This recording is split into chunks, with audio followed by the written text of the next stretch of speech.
So, het jy al ooit gewonder hoe die wêreld volgens sekere interpretasies tot 'n einde gaan kom? Vandag kyk ons na een so 'n ongelooflike dramatiese visie, direk uit 'n preek oor die boek van Openbaring. Ons gaan die 3 groot rampe, of weë soos dit genoem word, uitmekaar trek. Die rampe wat glo die finale hoofstuk van die mensdom se storie sal wees. Goed, die preekie wat hierdie broer skets, dis glad nie 'n stadige, geleidelike proses nie.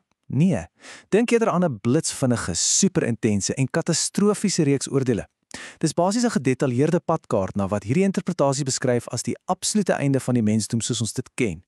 Om hierdie hele komplekse visie te verstaan, gaan ons die presiese pad volg wat die bron uitlei, stap vir stap. Ons begin met die 7-jaarstydlyn van verdrukking, ons werk ons pad deur elke een van die weë en dan kyk ons na hoe dit alles eindig met die belofte van 'n splinter nuwe wêreld.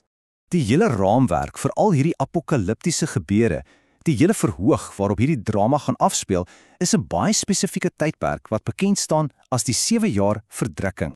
Hierdie tydperk word netjies opgebreek in 2 halftes van 3,5 jaar elk. En die sleutel tot alles is hierdie 3 weë, 'n reeks rampe wat net erger en erger word. Dink daaraan soos 'n storm wat momentum bou. Elke weë is aansienlik erger as die een voor hom. En dit bou die spanning op tot 'n klimaks wat jy jou skaars kan voorstel. En so, hier begin dit. Die eerste van hierdie katastrofiese gebeure. Interessant genoeg, volgens hierdie bron, begin dit nie met fisiese vernietiging nie. Nee, dit begin met 'n diep, pynlike aanval op die menslike gees.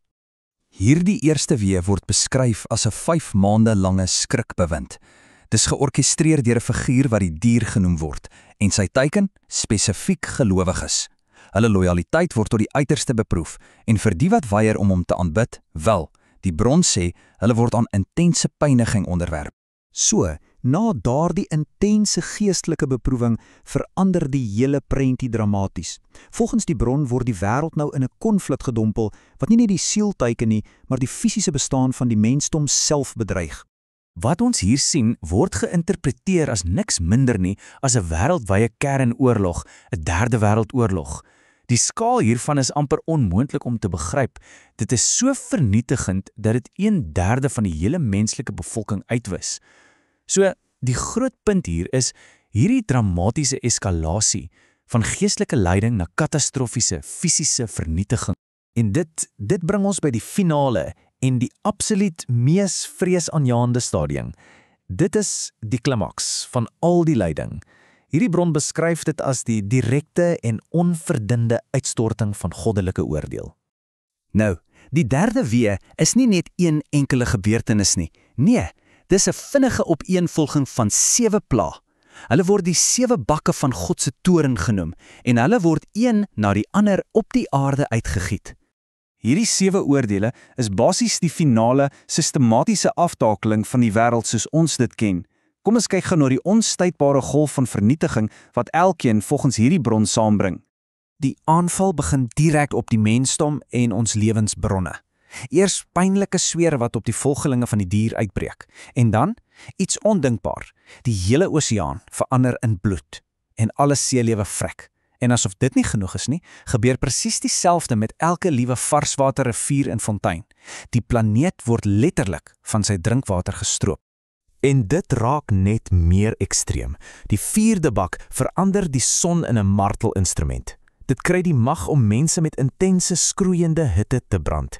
En dan, in totale kontras, dompel die 5de bak die dier se koninkryk in 'n verstikkende, absolute duisternis. Nou ja, nou kom ons by die finale bedryf van hierdie globale katastrofe, die 6de en 7de bakke. Dis nie net meer pla nie, dis die gebeure wat die wêreld letterlik uitmekaar gaan skeer. So, die 6de bak droog die Efraatrivier op, wat die voorhoog voorberei vir 'n laaste epiese geveg.